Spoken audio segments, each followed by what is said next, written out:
President Obama made a surprise appearance during Carney's White House briefing. Speaking to a packed press room, he raised a smile as he traded banter with them before launching into the serious issue of Syria and chemical weapons. He confirmed that the US has said Assad needs to step down. On Syria, obviously this is a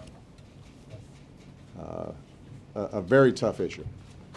I have indicated repeatedly that President al-Assad has lost legitimacy, that he needs to step down.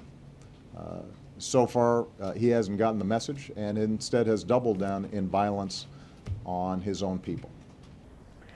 Obama then tackled the issue of humanitarian aid to Syrians and those who are fleeing the country to escape the Assad regime, severely straining the resources of nearby host countries. Number one, we want to make sure we're providing humanitarian assistance, and we've done that to the tune of $82 million, I believe, so far.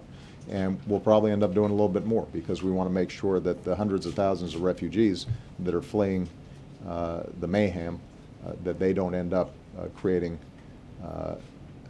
or being in a terrible situation, or also destabilizing some of Syria's neighbors.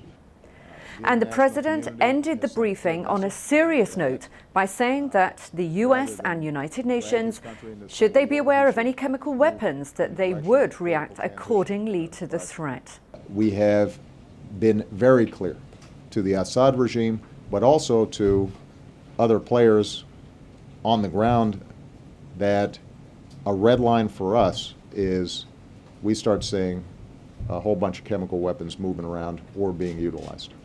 That would change my calculus. That would change my equation.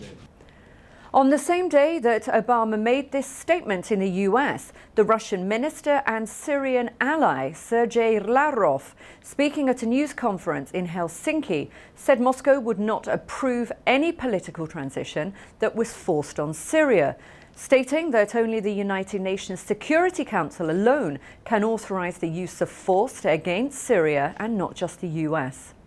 I'm Anne Salter, thanks for watching. Follow me for the latest news and updates throughout the day from us at ibtimes.co.uk.